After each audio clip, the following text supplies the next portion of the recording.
Hey, this is Todd.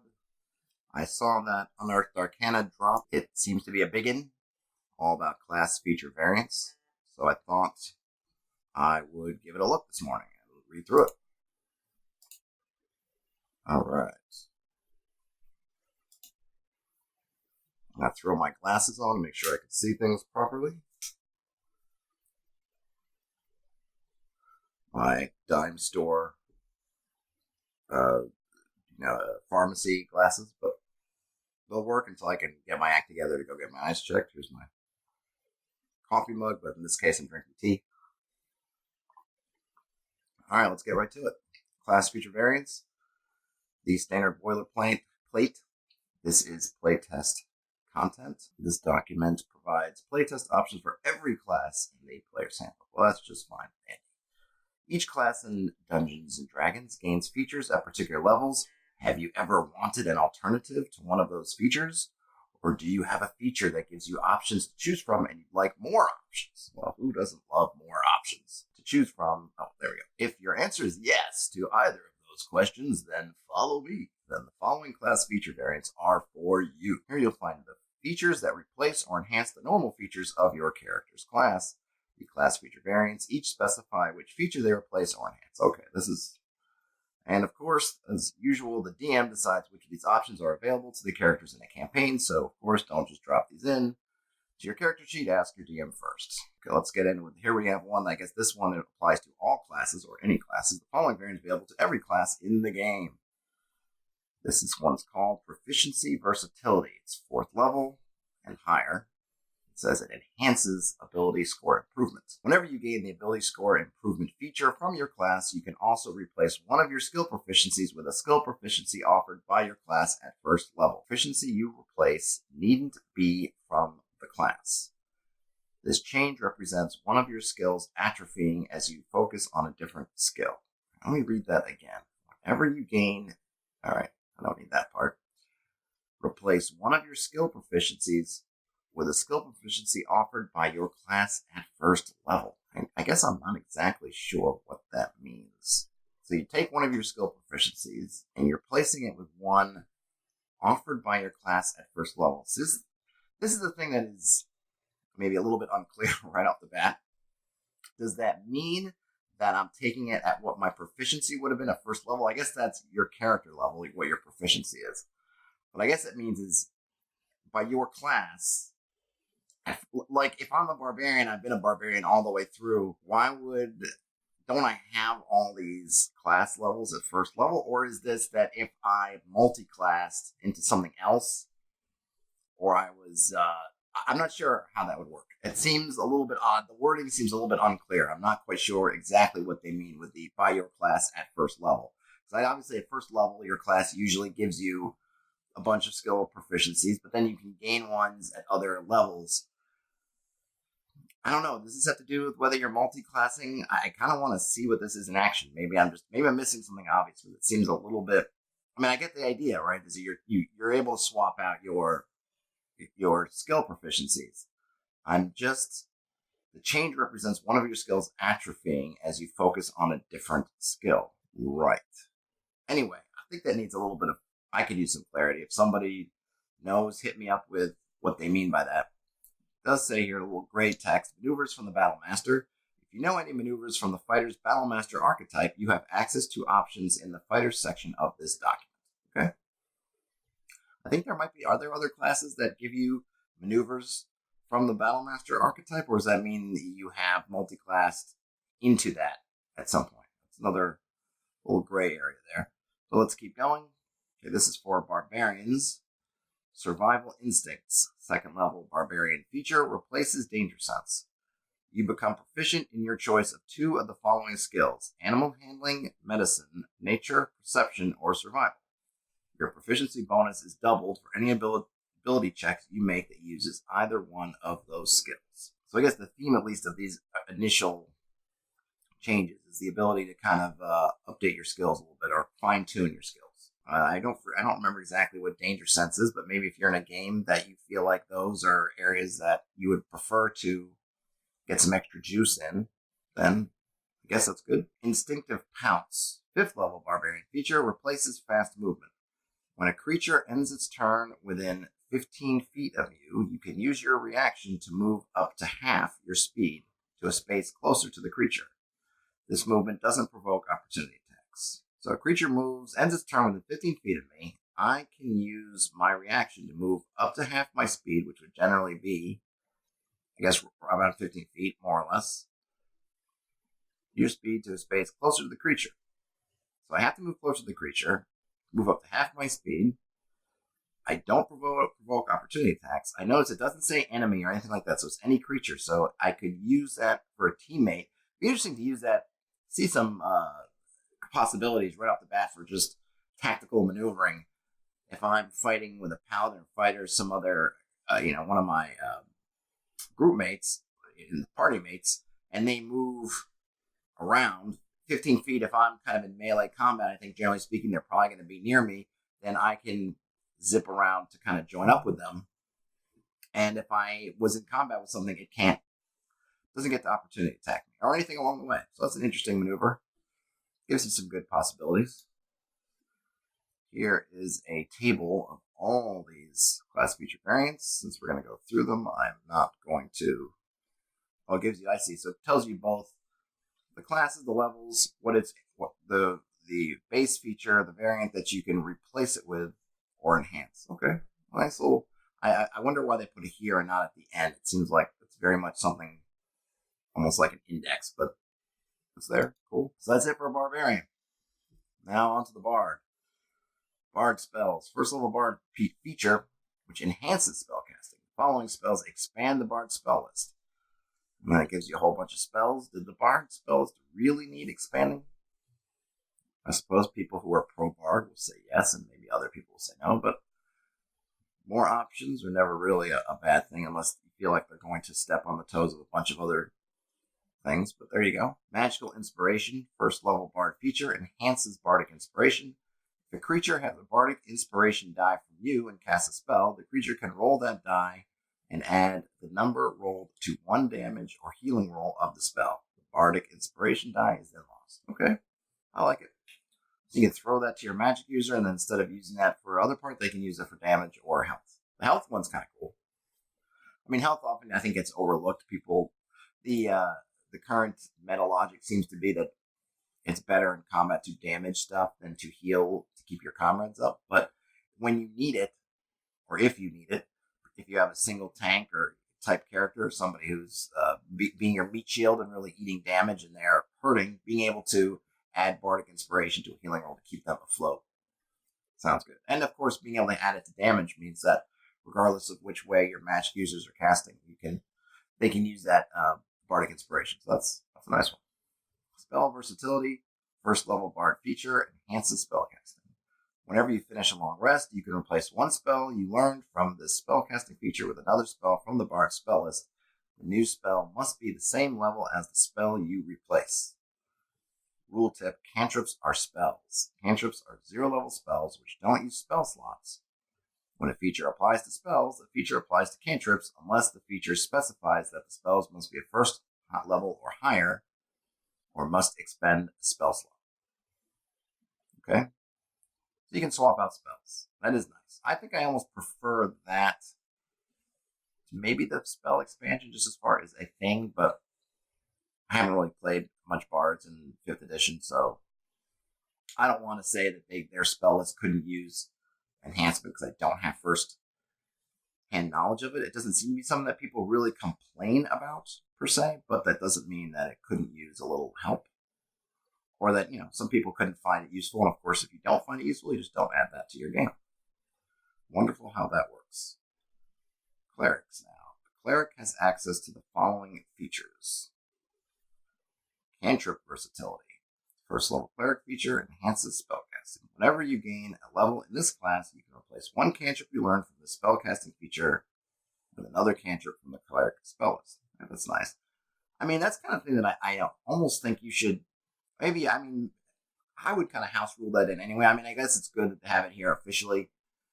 It always seems to be a thing that when you go up levels that you can swap out some of your spells, which makes sense from a fictional standpoint as you're a a spellcaster that's constantly learning and improving, and you decide that certain techniques, certain spells just aren't useful to you anymore, so you decide not to really practice them anymore and instead pick up something else. So it makes sense, but it's nice to have. Okay, first level of cleric spells. First level cleric feature enhances spellcasting. The following spells expand the cleric spell list. We got one from Xanathar's at first level. Some other ones. Channel Divinity, Harness Divine Power. Second level cleric feature enhances Channel Divinity. You can expend a use of your Channel Divinity to fuel your spells.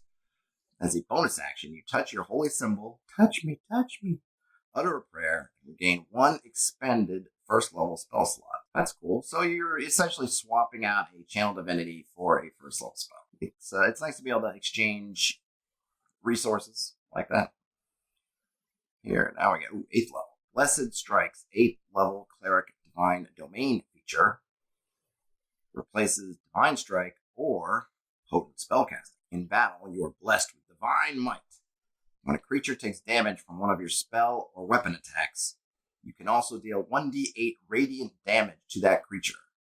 Once you deal this damage, you can't use this feature again until the start of your next turn. So you could use it every turn. It has no expiration and no limited number of charges. So basically, once per combat round, you can deal an extra 1d8 of radiant damage. Again, I don't have Divine Strike or Potent Spellcasting on the tip of my brain, so I can't say for sure whether this is a great bargain or a not so great bargain, but if you're in a combat-heavy campaign, and potentially against creatures who might have vulnerabilities to radiant damage, that is pretty handy. But maybe in terms of versatility, it's not as versatile as those other options. Which again, I like as far as giving you choices. I like choices that have a cost and have a benefit. You're not just getting a freebie, something for nothing, and it may be something that is not always good for you, and it may be something that is good for you sometimes. That makes it a good bargain, right? What I think they say about bargaining, that a great bargain is one that no one's entirely happy with. I feel that way about options. They should be ones where they're difficult to make because you're giving up something good for something that's also good under different circumstances. On to the Druid. A Druid has access to the following features, right? Cantrip versatility. Okay, so that's essentially the same as what the Cleric got. You can swap out cantrips. Then they get some extra spells. Again, I'm not going to go through them all. One of them is from Xanathar's. They're just adding a list of a couple from Xanathar's, a bunch more options. You gain the ability to summon a spirit that assumes an animal form. Sorry, this is called Wild Companion. Second level Druid feature enhances wild shape. Summon a spirit that assumes an animal form. As an action, you can expend a use of your wild shape feature to cast a Find Familiar spell without material components. When you cast the spell in this way, the familiar is a fae instead of a beast, and the familiar disappears after a number of hours equal to half your druid level. The idea being here that instead of wild shaping yourself, you summon a fae creature instead. And I guess it's basically exactly as Find Familiar spell, so I would imagine that the fae will match up with whatever the limits and everything abilities of your generic Find Familiar. But it's not permanent. It's only there for a few hours. Fighters. Fighting style options. First level fighter feature enhances fighting style. When you gain the fighting style feature, you get access to the variants in the fighting styles section, which I guess is further along in this document. We will see those on page 12. The superior technique style is also added to the list of style options available to you. What is the superior technique style? Sounds straight out of a kung fu movie, which to me is a good thing. You learn one maneuver of your choice from among those available to the Battle Master archetype. If a maneuver you use requires your target to make a saving throw to resist the maneuver's effect, the saving throw DC equals 8 plus your proficiency bonus, plus your strength or dexterity modifier, your choice. You gain one superiority die, which is a d6. This die is added to any superiority dice you have from another source. This die is used to fuel your maneuvers. Superiority die is expended when you use it. You regain your expended superiority dice when you finish a short or long rest. Okay, so I guess it's a more technique options. You get to grab something from the Battle Master archetype, and you gain a superiority die. superiority die. Maneuver versatility. First level feature enhances maneuvers.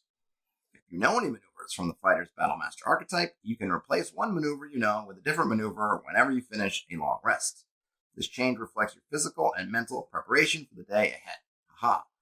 This one I like. I like that it's something that it has a fictional idea behind it. The idea is that as you are in a long rest in a place or getting ready, gearing up to do something, it's that mental preparation. You're gearing up. You have an idea. You think of what you may face. And so part of that is how are you doing these mental preparations and what you decide to, what you think is going to be the best moves for your next fight. Those are the ones that you go over mentally in your brain, and therefore it's like you pick up that maneuver. I like it. I think it's great, and it adds a lot. Again, it's called maneuver versatility, and it does. It adds some versatility. If you want to be you feel like being a missile weapon, bow specialist for a day is going to help. But then the next day you want to get in down and dirty and be more of a protective shield type, you can switch those up. It's good. I like it. And it doesn't say you have to know the other maneuvers. So it really opens up the whole cookbook, so to speak, of recipes for you to dabble in and see what you like from day to day. And of course, like I mentioned before, that you also have this price attached because you could pick wrong, right? You have the right one that you've been using. You outsmart yourself by switching out for something else. Suddenly that other thing doesn't end up panning out and you wish you had kept the other one. And that's good. That's part of that price you pay. It's not a freebie. You are making an exchange and you're trying to bet on what's going to happen in the future. Maneuver options. First level feature enhances maneuvers. If you have access to maneuvers, the following maneuvers are added to the list of options available to you. Maneuvers are available to battle masters and to characters who have the superior technique, fighting style, or martial adept feat. Ambush. When you make a dexterity, stealth check, or an initiative roll, you can expend one superiority die and add the die to your roll. That's cool. Basically, if you're going to be being stealthy or trying to win initiative, you get to boost yourself a bit. Bait and switch. When you are within 5 feet of an ally on your turn, you can expend one superiority die and switch places with that ally, provided you spend at least 5 feet of movement. This movement doesn't provoke opportunity attacks. Roll the superiority die. Until the start of your next turn, the ally gains a bonus to AC equal to the number rolled. I like that one too. And it has a good, I think, thematic, fictional element to it, right? You can close your eyes and think that in the combat you grab your ally and you just push them out of the way so that you can take the brunt of this attack. And then you are protecting them, which creates that bonus to AC because you were trying to maybe put yourself in between them and harm's way. Now with most fighters, I don't know how often that will come up. I mean, because, usually everyone else is going to be behind you to begin with, but certainly I think situationally it can be really helpful. Or even if it's another melee type, but they're just down, and they need to get out of harm's way, either to get healed or just to do something. You can, pull them behind you or switch places with them. So I like it. Brace. When an enemy you can see moves within 5 feet of you, you can use your reaction to expend one superiority die and make one weapon attack against that creature. If the attack hits, add the superiority die to the attack's damage roll. I guess the deal with brace, I don't know why they call it brace. I'm not sure what exactly we are bracing, but that one, it's not technically an attack of opportunity or opportunity attack, as they say, as the cool kids say these days. So it looks like the key with this one is it doesn't matter whether they've done something like use disengage to get away without opportunity attacks, you can still get a hit in on them.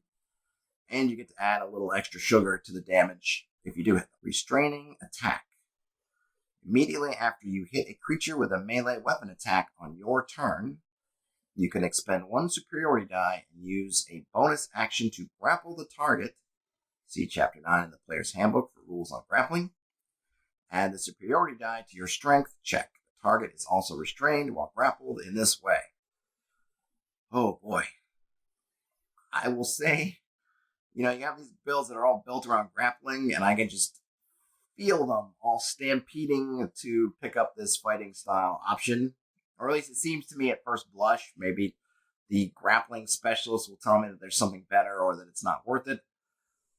But being able to add your superiority die to your strength check and do it, essentially be able to hit a melee attack and then automatically just go into the grapple seems crazy. I really don't like the way grappling is done in 5th edition, and I'm not trying to turn this into a anti-grappling rant.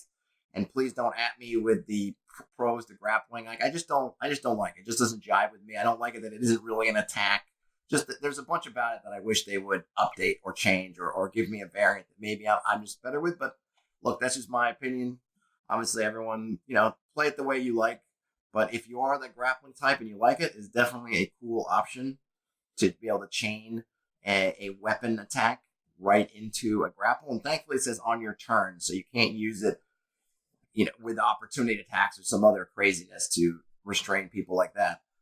But it's a good option for the grapplers. Silver Tongue.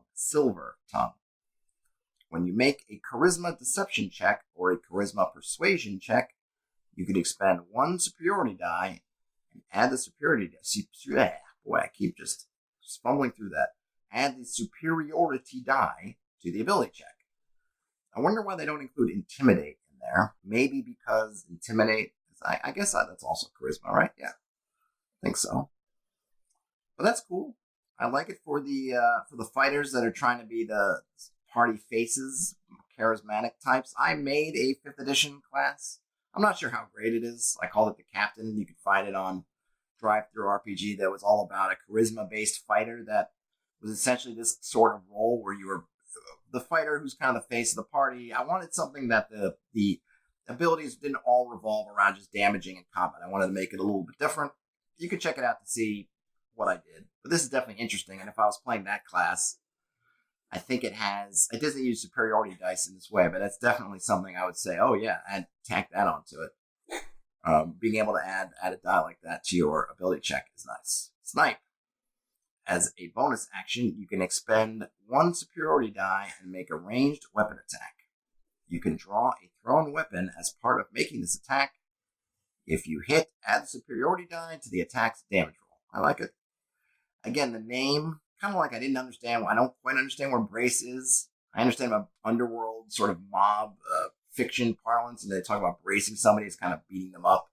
But I also think of bracing as, you brace yourself against a fall. I don't know how swatting at somebody when they run by is a brace, but maybe there is a definition. This snipe seems really more like a snapshot. If you're not sniping, you're not taking aim, you're literally using a bonus action, which to me is a really quick thing to just throw something. So you had a knife and you just kind of whip it out and you throw it, which is not at all what a sniper does. It's more of a snapshot. So I would quibble with why they call it that. But it's a cool, that one's really useful in many situations I could see. Just being able to, if you had your dagger at the ready, just being able to really quickly just toss it out there, or potentially make an extra ranged weapon attack if you had your bow out, something of that nature. I notice it does not say anything about, being able to equip your bow as part of that. So it's really seems to be more about the thrown weapon sort of thing, which is fine. Studious Eye. When you make a wisdom insight check or an intelligence investigation check, you can add your superiority die. Add the superiority die to the ability check. I also like that one. I think fighters are so locked into the thought that they really are combat only or combat specialists, and obviously the class is called a fighter. So yeah, you think, okay, this is your combat class. But it is nice to be able to take these things that you get and at least have the option to use them outside of combat, because obviously campaign depends on how much you're in combat, but generally speaking, there's a fair bit of things you're doing outside of it, and it's nice as the fighter to be able to bring some of your things to bear, again, with that price attached. Yes, you can spend your superiority dice on this, but then you don't have your superiority dice to fight with. So there's a choice you make. But I like that the option is there. And I think the same like the Silver Tongue, there are definitely archetypes for the fighters or fighter adjacent kind of characters that were just as charming as they were deadly. So I like that. And I guess they're probably the same thing for Studious Eye. Not every fighter is just some dullard that stands there with a shield waiting to hit stuff, right? So it's good options. All right, Monk. Monk has access to the following features. Monk weapons. first level monk feature enhances martial arts. You can use this feature to define your monk weapons rather than using the definition in martial arts. You practice your martial arts with specially chosen weapons which become monk weapons for you. You can choose a number of weapons to be your monk weapons. There's a lot of use of weapons in there. Equal to 5 plus your wisdom modifier. Minimum of 5 weapons. Chosen weapons must each meet the following criteria. The weapon must be a simple or martial weapon. You must be proficient with the weapon. The weapon must lack these properties: heavy, special, or two-handed. Okay, so tons of use of the word weapon in there. I'm not a lawyer on the list of weapons and to see if there's any obvious loopholes to some crazy weapon that isn't heavy, special, or two-handed that can be abused through this. But I think this is the answer to a lot of people who have maybe lamented that a weapon that they would like to use isn't on the list, but it seems thematic to either fictional heroes that they may be looking to or just for their character concept that didn't make the list, just either through oversight or whatever. And so here's a chance that you can go in and say, you know what, I'm going to take the 5 weapons that I want to use and I'm going to put them on there, and here's just your license if your GM agrees to do that. Seems like a good thing. Again, I don't know if there is some weapon on there that people are going to throw up their arms and say, oh my gosh, now they can use this and that breaks the game. But of course, you got to work with your DM, and the DM can just say, hey, you know what, this crazy weapon that breaks the game can't be on the list. And there might, you might need to do some testing. You try it, and then it turns out to be crazy. You have to just adjust with it.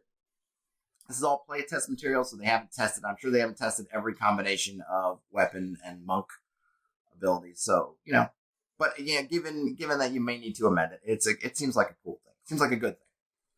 Key fueled strike, second level monk feature, enhances ki. You spend 1 ki or more as part of your action on your turn. You can then immediately make 1 unarmed strike as a bonus action. Okay? So you can chain together 1 unarmed strike on the end of whatever you're doing. Seems cool. You're using some ki to bounce around or do something that's non-attacky. You can then add an attack to the end of it. Or if you've used your ki to make an attack, you just can add a little extra something to the end of it. Ki features. Second level monk feature enhances ki. When you gain the ki feature at second level, you get access to the following features. Distant Eye. When you make a ranged weapon attack, you can spend 1 ki point to prevent attacking at long range from imposing disadvantage on your attack rolls until the end of the current turn. So it's like a sharpshooter, a temporary sharpshooter. So instead of taking the sharpshooter feat as a monk, you could use your ki points to do some long range weapon attacking. Okay, sounds decent. I mean, maybe there's some issue there. Maybe people would say, hey, now you're making an Aarakocra monk using Distant Eye, and that's cheaper and to use than using feats, and then you use the feat on something else. Maybe, I don't know. I think, sharpshooter also doubles the range, so maybe that would be the sugar on that feat that keeps it relevant. But this is cool. I like it. Quickened Healing. As an action, you can spend 2 ki points and roll a martial arts die. You regain a number of hit points equal to the number rolled. I also like that one. I know people discount healing, as I mentioned earlier, but I guess maybe because I still think in somewhat of an old school mentality, I always think of being able to give yourself a little boost is always a nice option to have. And that's it for monks. Paladins. A paladin has access to the following features. Fighting style options. When you gain, it's a second level, enhances fighting style. When you gain the fighting style feature, you get access to the variants in the fighting style section. All right, that's again page 12. We're on page 6, so we're halfway to seeing what those fighting styles are. The Blessed Warrior style is also added to the list of style options available to you. What is the Blessed Warrior style? You learn 2 cantrips of your choice from the Cleric spell list. They count as paladin spells for you, and Charisma is your spellcasting ability for them. Whenever you gain a level in this class, you can replace one of these cantrips with another cantrip from the Cleric spell list. Cantrips are cool. I don't know. I guess I haven't looked at the Cleric cantrip list. I think if it were the magic user cantrip list, I would say, just as a paladin thing, do I want them using magic attack cantrips? But that may be more to do with how I still see paladins in a little bit of an old school way, though. Again, these paladins are getting cleric spells, which makes more sense with old school paladins that were much more holy warrior types. Then you could be, if you're a paladin of vengeance, you have no real connection to clerics, so it's a little bit of a weird thing. But I guess they're mining maybe the spells they feel is most appropriate. It would be even interesting if they would have put a cantrip list that they could have for the particular types of paladins. That might be the thing I might do, right? So if this were something that were coming up in a game that I was running, and I had a paladin of a certain type, and they wanted to take this Blessed Warrior option, I would maybe want to look at, obviously it's called Blessed Warrior, so here I guess they're tying it in, at least with the title, as to this has to do with a god, some kind of connection to a deity or some kind of power source. But I would probably take that and say, yeah, this is good, but you're a paladin of X type, so I'm going to pick out some cantrips that I feel like match that paladin of X type. And of course, it would be a conversation, so if they wanted to pitch me on some other cantrip that I didn't list, I would obviously hear them out. But that's probably where I would fall on that, just because it maybe makes more sense the way paladins are today in 5th edition than just handing them the cleric cantrip list. Paladin spells. 2nd level paladin feature enhances spell casting. Following spells expand the paladin spell list. And they get not that many, but 2 from Xanathar's. Channel Divinity, Harness Divine Power. Going to guess that this is pretty much what we saw earlier with one of the other Channel Divinity options. 3rd level Paladin feature enhances Channel Divinity. You can expend a use of your Channel Divinity to fuel your spells. As a bonus action, you touch your holy symbol, utter a prayer, and regain 1 expended 1st level spell slot. Well, yep, there it is. Ranger. Here we go. Now I'm really curious what to do with Ranger. Everybody, the PHP Rangers, obviously the least loved class from the core. Let's see if any of these would change for anything. They seem intent on not actually doing a rewrite of that class, but they're going to keep maybe doing things like this. And there were Ranger options in the last UA that I covered. You can look up that read along for that one. But they're going to keep adding more options in here, and maybe we can cobble together all these options and get a Ranger class that's fairly core, that seems to appeal to most people. Well, let's see what they've got. So this is Deft Explorer. 1st level Ranger feature replaces Natural Explorer. You are an unsurpassed explorer and survivor. Choose one of the following benefits, and then choose another one at 6th and 10th level. All right, what are these benefits? Canny. Choose 1 skill. Animal handling, athletics, history, insight, investigation, medicine, nature, perception, stealth, or survival. You gain proficiency in the chosen skill if you don't already have it. You can add double your proficiency bonus to the ability checks using that skill. I don't know which ones they wouldn't have. Well, don't they all get animal handling? Maybe not. They must all get survival. But I don't know. Okay. But if you don't have them for whatever reason, you get them. Or you get one. In addition, thanks to your extensive wandering, you are able to speak, read, and write 2 languages of your choice. Those things are good. They're underrated. It really is campaign dependent. But if you're running in a game that makes use of different languages and being able to read and write them and talk to creatures who speak them, that is a nice thing. So that's one of the possible benefits. The other one is Tireless. As an action, you can give yourself a number of temporary hit points equal to 1d10 plus your Wisdom modifier. You can use this special action a number of times equal to your Wisdom modifier, a minimum of once, and you regain all expended uses when you finish a long rest. In addition, whenever you finish a short rest, your exhaustion level, if any, is decreased by 1. All right, rule tip, temporary hit points don't stack, so you can't sit there and spend this over and over again to give you a bazillion temporary hit points. Just use it once. If you use them up and you feel the need that you want to replenish those hit points, then do it again. Being able to decrease your exhaustion level after a short rest could be really handy situationally if you're in a campaign that has exhaustion being used. I think exhaustion is one of those mechanics that I would definitely leverage more, because I think it's a really great way to mechanize a lot of fictional effects. But I don't know if it comes up super often. Obviously, having temporary hit points is nice. That was Tireless. I totally skipped over. Okay, so that was feature number 2, Tireless. I skipped over the other one, which is Roving. Your walking speed increases by 5, and you gain a climbing speed and a swimming speed equal to your walking speed. It's low-key really handy, right? Not going to wow anybody. Look at that roving ranger. His walking speed is increased by 5. But you're out and about doing stuff. Having those climbing and swimming speeds, having those walking speeds is good. And I'm sure what tabaxis and other things, oh goodness, what they will do with that. Or if they don't get it all. Maybe they get it already. I don't know. But still, that one's kind of low-key, really handy. It's not fancy. It has no flair to it. But it is certainly useful often. It'll come into play a lot, where these other ones maybe are a little bit more niche, a little bit more situational. Favorite foe. First level ranger feature replaces favorite enemies. We went from favorite enemy to favorite foe. You can call on your bond with nature to mark a creature as your favorite enemy. Shouldn't that be favorite foe? For a time. You know the Hunter's Mark spell, and Wisdom is your spell casting ability for it. You can use it a certain number of times without expending a spell slot and without requiring concentration. A number of times equal to your Wisdom modifier, a minimum of once. You regain all expended uses when you finish a long rest. When you gain the spellcasting feature at second level, Hunter's Mark doesn't count against the number of ranger spells you know. Alright, well, I'd have to read through favorite enemy to get a better idea of what they're doing differently. So you can use Hunter's Mark a number of times before it starts counting against you. If you're playing a ranger and you're optimizing, you're probably going to have, 2, 3, 4 at least for your Wisdom modifier, so you're going to get to do that a few times. You don't get to expend the spell slot. Anyway, that sounds good.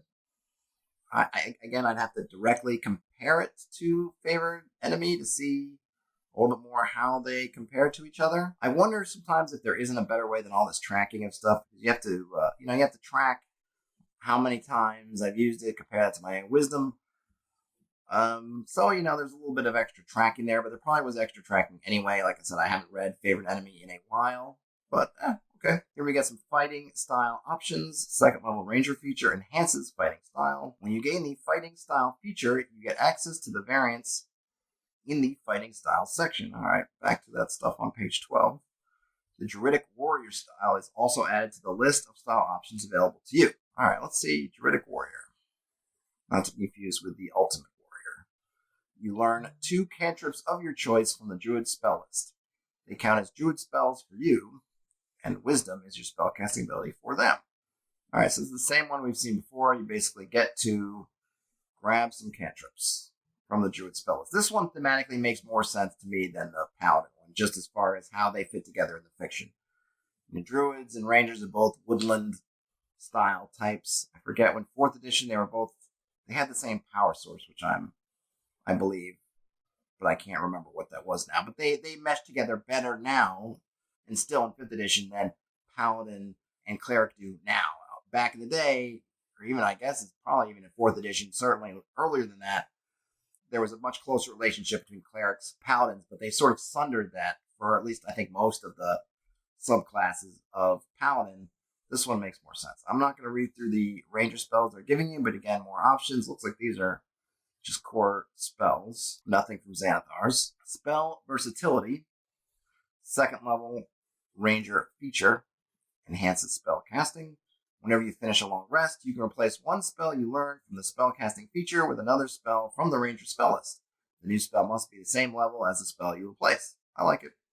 More versatility I think is good.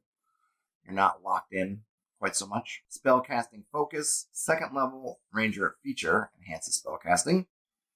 You can use a druidic focus as a spellcasting focus for your ranger spells. See Chapter 5, Equipment of the Player's Handbook for a list of things that count as druidic focuses. Alright, again, it's thematic.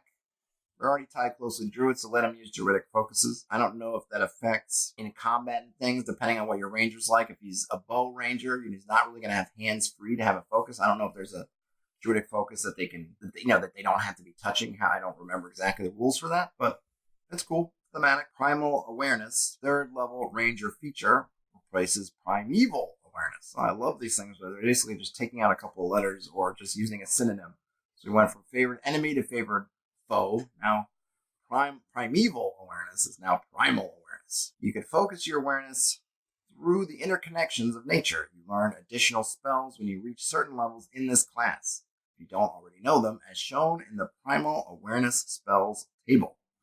These spells don't count against the number of ranger spells you know. So here are the Primal Awareness spells. Detect magic, speak with animals.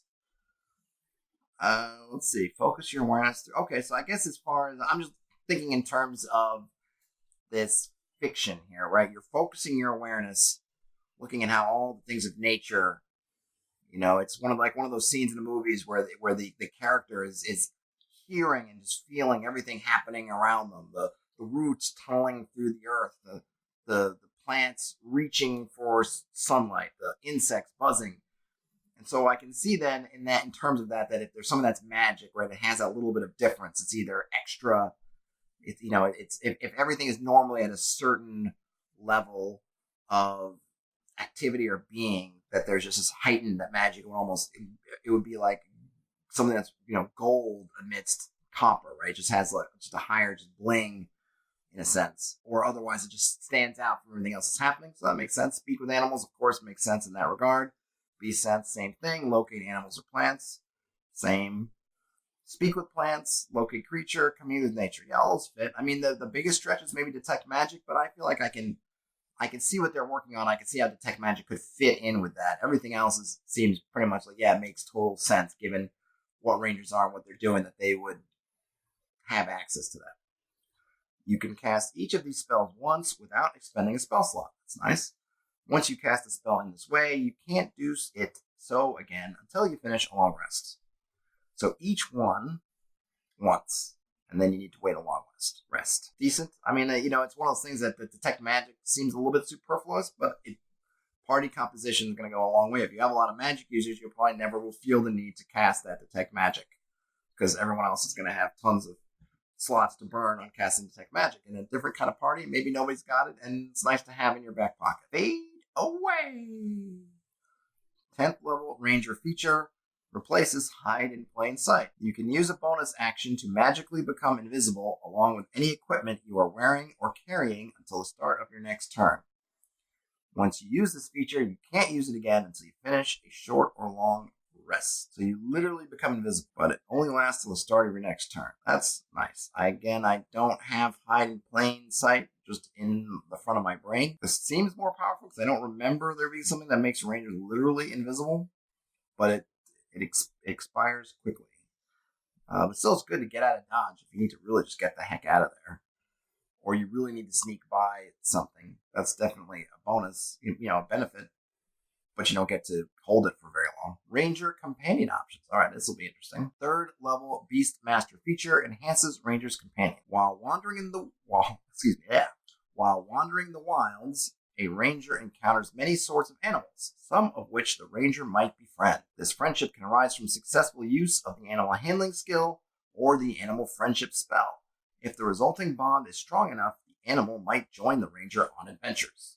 So far, so good. A ranger who has the Beast Master archetype can form an even stronger bond, feeling almost like a sibling to an animal. A special type of beast awaits a Beast Master in the wilds. I await you in the wild. A creature whose lineage stretches back to the beginnings of the world. A primal beast, known as a beast of the air or a beast of the earth. Such a creature seeks out the type of companionship that a Beastmaster offers. Hello, sailor. Ready for the two of them to battle the imbalances in the natural world. I like it. It's very, it definitely gives an epic vibe to it. Epic and slightly sexual. The primal beast is a special creature that the Beastmaster can choose for the Ranger's companion feature. When choosing such a creature, you decide whether it is a beast of the air or of the earth, and you determine its appearance. Stories describe primal beasts that mystically change form to align with the spirit of their companion. When a primal beast is met apart from a Beastmaster, the creature takes the form a regular beast of challenge rating 1/4 or lower as determined by the DM. So before I get into the beasts of the air and the beasts of the earth, I just want to go up to that first paragraph. A ranger encounters many sorts of animals, some of which a ranger might befriend. This friendship can arise from the successful use of the animal handling skill or the animal friendship skill. If the resulting bond is strong enough, the animal might join the ranger on adventures. I'm wondering, is that just a standard boilerplate for animal companion, or could you literally use one of these Because one of the things I think comes up often, right, is that a party will use animal handling and they want to turn that from what the spell is, the base use of it, which is just getting an animal to temporarily sort of do something you want it to do, or at least not throw you off, or, horses, when you need to navigate the wagon in some kind of difficult situation, and animal handling to get the horse to follow your instructions, something of that nature. But then it gets turned into something like, well, I rolled animal handling on this young griffin, and now we're going to be bonded for life, right? Which I feel like, for me anyway, is really beyond the bounds of what that skill is supposed to be. But they seem to be implying that a ranger, which would be cool, could potentially do that, could potentially use animal handling skill and form a bond. But there's nothing that I've seen yet, and again, while we'll keep reading to get to the rest of it, what that looks like as far as what kind of results do you need to get on a animal handling skill. Is there a time frame? Is any of that?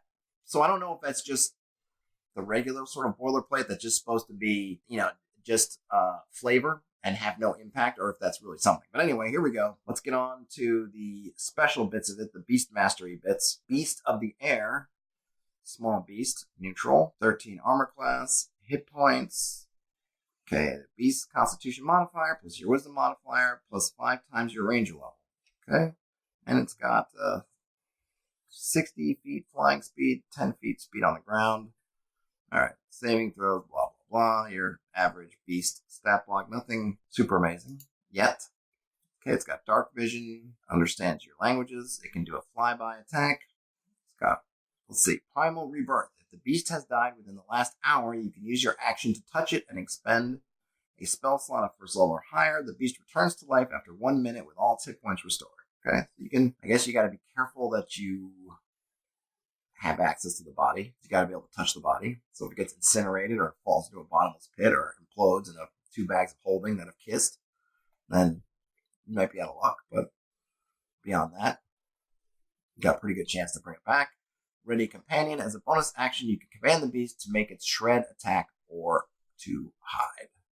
What was the shred attack? What the devil's the shred? Oh, there it is. Oh, boy, sometimes I'm blind. Even with the glasses on, I am blind. Actions. Shred. Melee weapon attack, plus 5 to hit, reach 5 feet, 1 target, hit 1d6 plus 3. Okay, so not going to be blowing your mind later on in the game, but at low levels, it's certainly nice to get an extra 4 plus kind of damage. Beast of the Earth, medium beast, neutral, armor class 12. Okay, blah blah. Let's get down to the good stuff. Charge. Oh, I wanted to see if it has any. Oh, it can climb can climb or swim. Can give it a climb or a swim speed. Your choice when you bottle. Charge. If the beast moves at least 20 feet straight forward towards a target and then hits it with a maul attack on the same turn, the target takes an extra 1d6 slashing damage. The DC equals your spell save DC. If the target is a creature, it must succeed on a strength saving throw against your spell save DC or be knocked prone. That's cool. I like a charge attack. And then it's got that same primal rebirth, same ready companion, the maul attack, 1d6 plus 2 slashing damage. Interesting that it's less damage than shred, but it does have that extra bit if you can get the charge. I mean, they're cool. They got a little bit of flavor to them. I mean, they seem a little bit generic. Beast of the Earth, Beast of the Air, but I get it. These things kind of have to be generic because people are going to customize them in their own campaigns. So I don't know why there's no, just go with all 4 of the elements and give me a beast of the water and beast of flame. But good. I'm really more curious about that other bit at the top about being able to take successful animal handling or animal friendship spells and turning those into companions. And they didn't give us, but I'll have to go back and look if that's the same kind of thing they say in the PHB about rangers, or if that really is just some kind of hint, almost a little bit of a, almost a hidden feature that they've just kind of popped in there, but then decide not to actually go into any more detail about. So interesting. To the rogue. Cunning action. Aim. Second level rogue feature enhances cunning action. You gain an additional way to use your cunning action, carefully aiming your next attack. As a bonus action, you give yourself advantage on your next attack roll on the current turn. You can use this bonus action only if you haven't moved during this turn, and after you use the bonus action, your speed is 0 until the end of your current turn. You can give yourself advantage. I feel like rogues have tons of ways to give themselves advantage, but this one you can do from afar, but you can't move. You can't have moved, and then you can't move afterwards. I like it. Situational, but probably useful. And you don't have to swap it out. It's just an enhancement. You can just use your cutting action to do that. That is it. Sorcerers. Okay, sorcerer spells. I'm not going to go through there. Looks like there's at least one from Xanathar's. Spell versatility. The same thing we've seen for other classes now, being able to swap out spells when you finish long rests. Font of Magic options. Second level sorcerer feature enhances Font of Magic. When you gain the Font of Magic feature, you get access to the following ways to spend your sorcery points. Empowering reserves. When you make an ability check on your turn, you can spend 2 sorcery points to gain advantage on the check. Alright, definitely useful. Imbuing touch. As an action, you can touch one non-magical weapon and spend 2 sorcery points to imbue it with magic for 1 minute. For the duration, the weapon is considered magical for the purposes of overcoming immunity and resistance to non-magical attacks. Also useful, I suppose, depending on how low or high in magic items your game is. It would be kind of cool if they added a little bit where you got a bonus that maybe was equal to half your sorcerer level, or maybe sorcerers, are they charisma based? I can't remember. Whatever, using your same DC or using your bonus. So we add your bonus, do something with that, but at least you get its magic. Clearly something that's more useful at lower levels, or if you're really in a bind than it is at higher levels, but it's situational and it's just an enhancement, so you're not giving anything up to get that option. Sorcerer's Fortitude. As an action, you can spend any number of sorcery points to roll a d4 for each point expended.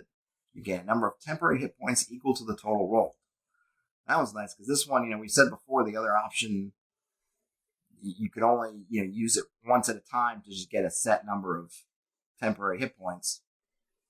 Here, you can just spend a boatload of your sorcery points and just get a ton of hit points if you feel like you're going to need it. I mean, you hope you're a sorcerer that you're not going to need it, but that option is there for you if you just feel like you need to just go crazy. Third level of metamagic options. Third level sorcerer feature enhances metamagic. When you choose metamagic options, you have access to the following additional options.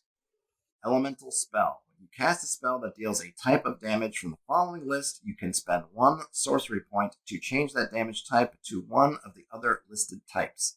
Acid, cold, fire, lightning, thunder. You imagine dragons. Thunder. Okay. Seeking spell. When you cast a spell that requires you to make a spell attack roll, or that forces a target to make a dexterity saving throw, you can spend 1 sorcery point to ignore the effects of half and 3/4 cover against targets with a spell. So a little bit situational, but very handy when you need it. I like to throw people behind cover, sniping away at the party, so that definitely would be useful in the types of some of the encounters I like to run. Unerring spell. If you make an attack roll for a spell and miss, you can spend 2 sorcery points to re-roll the attack roll. You must use the result of the second roll. You can use Unerring Spell even if you have already used a different metamagic option during the casting of the spell.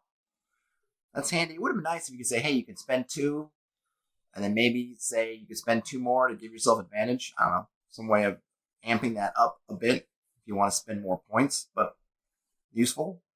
That is it for sorcerers. On to warlocks. Spell versatility, same thing we've seen. New warlock spells. Couple from Xanathar's Guide, maybe 3 from Xanathar's Guide. Eldritch Invocation options.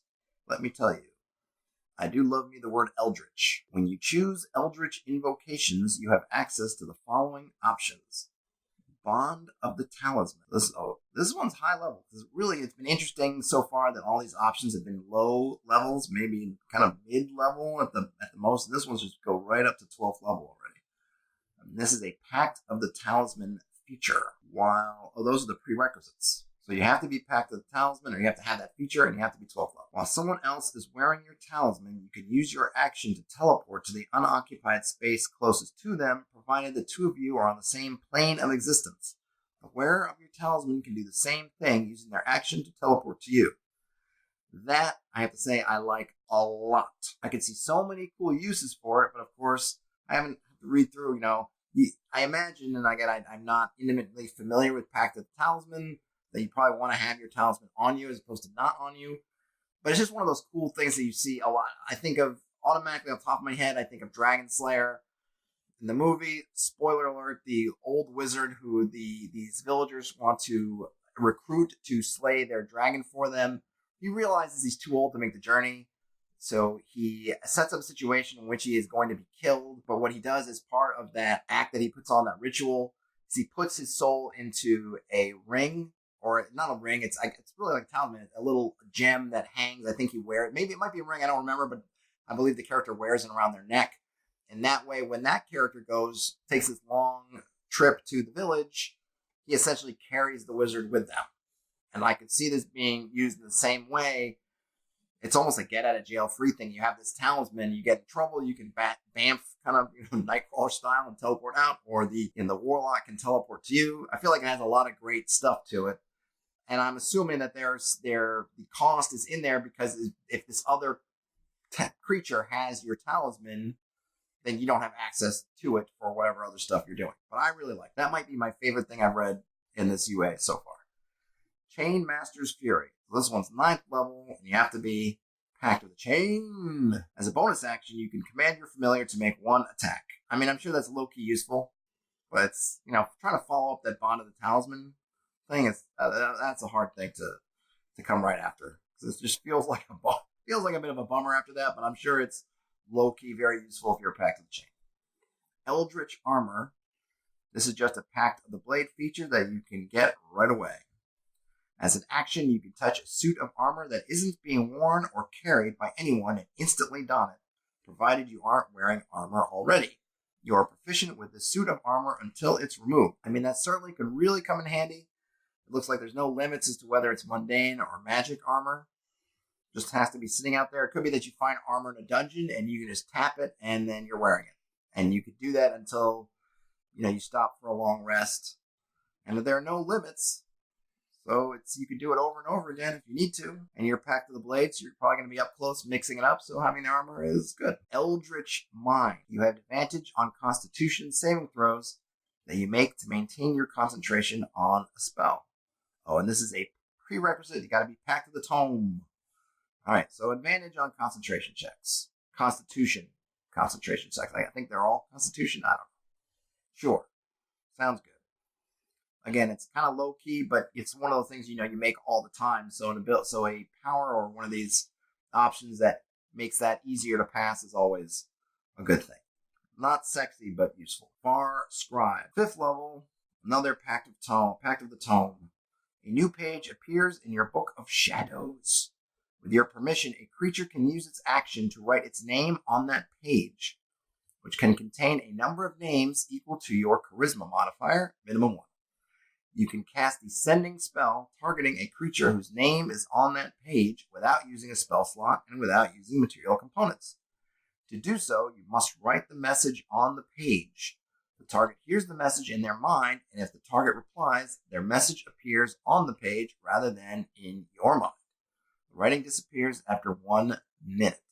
As an action, you can magically erase a name on the page by touching the name on it. Low-key useful, right? So it's got some limits. The creature has to write its name on that page. So you can't write somebody's name and then do this. They have to have written their name on the page. Doesn't seem like there's a contain. So I guess it only makes 1 page.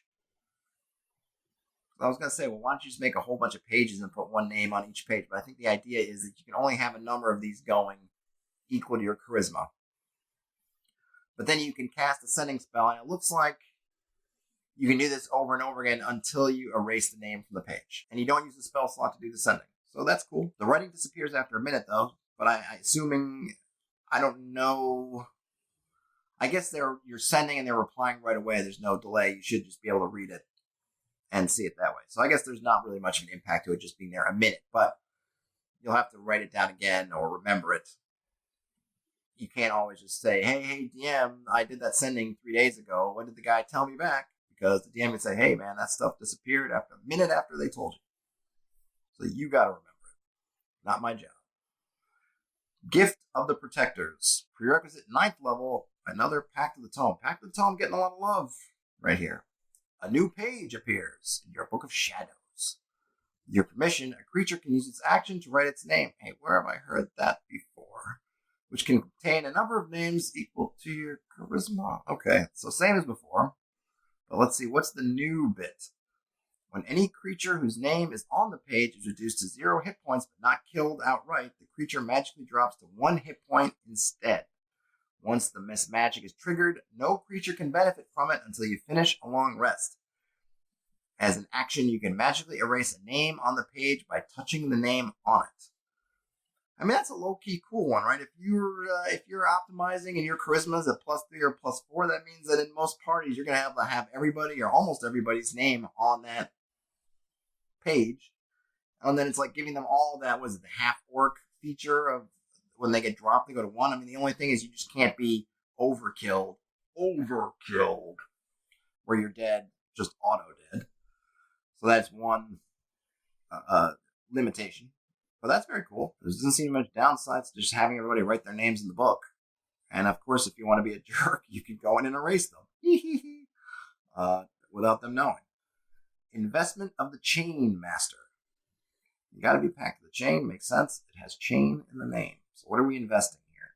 When you cast Find Familiar, you infuse the summoned familiar with a measure of your eldritch power, granting the creature the following benefits. The familiar gains either a flying speed or a swimming speed, your choice, 40 feet. The familiar no longer needs to breathe. That's great for the swimming speed. The familiar's weapon attacks are considered magical. Okay, that's good. The familiar forces a creature to make a saving throw. It uses your spell save DC. All right, so it just gets a little extra love for your familiar. Excuse me. People get attached to their familiars, so that seems to be a good thing. Protection of the Talisman. I don't know why they didn't group these together for each of these pacts. Why not put all the Pact of the Talisman features together? But what do I know? I guess they're in alphabetical order. That's how they have it. When the wearer of your talisman, this is 9th level again. When the wearer of your talisman makes a saving throw in which they lack proficiency, they can add a d4 to the roll. I like it. Extra juice. There's nothing. That's it. Oh, okay. They just have to be wearing your talisman. All right. When the wearer of your talisman, Rebuke of the Talisman. This is another Pact of the Talisman feature. Go figure. When the wearer of your talisman is hit by an attacker, you can see within 30 feet of you, you can use your reaction to deal psychic damage to the attacker equal to your charisma modifier, minimum 1, and push it up to 10 feet away from the talisman's wearer. So that's also cool. So, you get to hand out your talisman, and then you get to trigger some nice effects off of who's wearing it. That one's nice. You just got to be 30 feet. So you don't have to be right up next to it. You can be sort of back at your spell casting distance, at 30 feet, so you're still fairly close, but not necessarily in the mix. And you can deal extra damage. And it looks like it's just not a ton of damage. It's your charisma modifier, but you don't have to make any die rolls. It's auto. Auto 3, 4, 5, whatever points of charisma damage. I guess 4, probably. Pact Boon option. Not to be confused with the Pat Boon option. 3rd level Warlock feature enhances Pact Boon. When you choose your Pact Boon feature, the following option is available to you. Pact of the Talisman.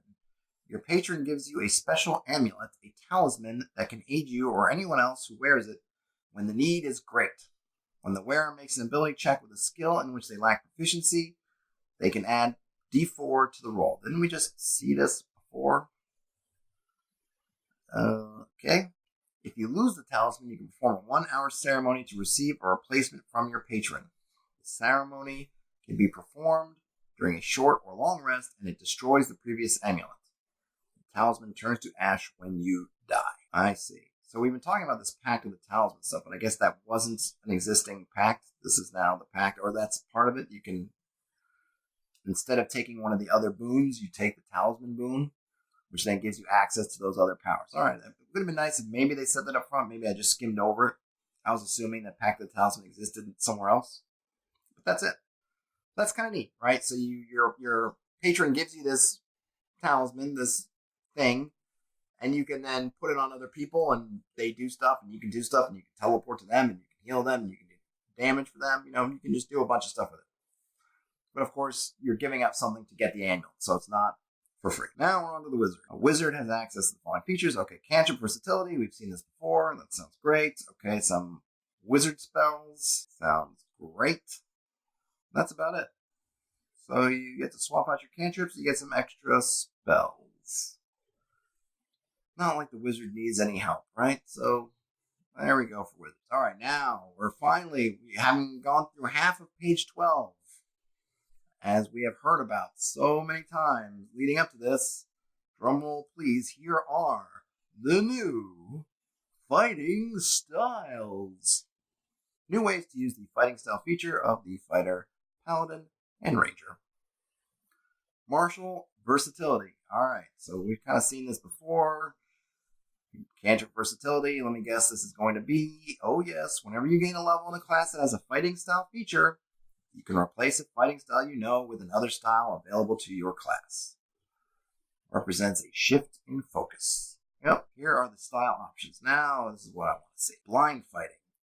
Being unable to see a creature doesn't impose disadvantage on your attack rolls against it, provided the creature isn't hidden from you. All right, so if it's just invisible, or otherwise you can't see it, but it's not hidden, don't get disadvantage.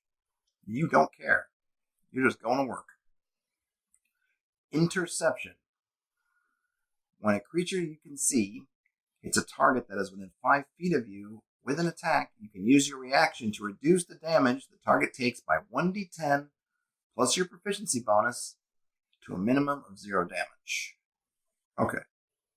You must be wielding a shield or simple or martial weapon to use this reaction. Alright, so the interesting thing with this, in my mind, a creature you can see, so you have to see the creature, hits a target. They don't say hits with what. Because the argument I could see being here is that if I were to zap it with something, just an attack, it's a spell. If it's magic missile, can I really take my sword or my shield and deflect the magic missile away? Because magic missile is unerring, right? It's not supposed to miss, but I'm making it miss. There might be some gray area I wish they maybe would have dealt with a little bit here. I would have liked if maybe it was a weapon attack, or if we are going to say magic attack, that they actually specify something in there. But it is cool that they reduce the damage. I mean, D10, so it's a big range, because it could just be 1, or it could be 10, and there's no, but it's going to scale up with your proficiency bonus in chunks. So like what, first level or low level is going to be 3 or 4, so you're going to be taking 5 off, and then it's going to kind of scale up. Well, that's pretty cool. But that weird bit with it's an attack, so, and they don't use the capital A attack, and they don't use the different attack options. So there's that gray area of just what constitutes an attack that would apply to, and what might get around it. So there might be some interesting thing here, but I think it's cool. Again, it's got that flavor of, yeah, you are trying to throw yourself in front of it, or throw your weapon in front of this thing to absorb some of the impact. But I feel like it could use a little bit of clarity there, at least for me. Thrown weapon fighting. You can draw a weapon that has the thrown property as part of the attack you make with the weapon. In addition, when you hit with a ranged attack using a thrown weapon, you gain +1 bonus to the damage roll. Cool. There was that other thing where you kind of snapshot somebody, and this adds that same flavor if you want to have it. But this one's obviously definitely limited to thrown weapons. Unarmed fighting. Your unarmed strikes can deal bludgeoning damage equal to 1d6 plus your strength modifier. That's pretty good. If you strike with 2 free hands, the d6 becomes d8. Alright, so you can really go fisticuffs. You can do Macho Man Randy Savage style double axe handles from the top rope, and then you get a d8. When you successfully start a grapple, you can deal 1d4 bludgeoning damage to the grappled creature. Oh, that's really nice for you old grapplers out there, including Macho Man Randy Savage, rest in peace. Until the grapple ends, you can also deal this damage to the creature whenever you hit it with a melee attack. So it's kind of like you've got it hammerlock, and you just, I don't know, that's what I think about it. You got a grapple, and you're just kind of pounding it. Cool beans. And that is the end. All right. So that is Unearthed Arcana for this month, this week. I guess it's monthly. What do I think? I think it's got a lot of good options. Some of it I think could be worded a little bit differently, a little bit better, maybe a little bit more concisely. But of course, it's playtest stuff. So I think maybe even part of what they're looking for is to see how folks interpret it in their games and how they use it. And what things come up, what kind of issues arise, what do people think is unclear, what do people think is too limiting or not limiting enough, and then however much of this they decide to filter out into their own or into the the actual sanctioned releases will be interesting. But I think it's good. I think there's at least a few things there that I could see using in your typical game. Certainly the options for the Rangers and the fighting styles and the fighter stuff are good. Some of the other classes, like the Wizard, just get some more spells. I think the stuff for the Warlock was pretty interesting. So it was all good stuff. So I guess that's all I got for now. Hey, please, give me a thumbs up if you enjoyed the video. If you're watching this on Twitch right now, follow the channel, subscribe.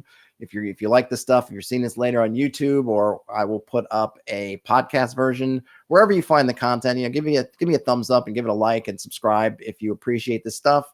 I've got a Patreon if you feel like supporting me in that way, but I will sign off for now and talk to you later.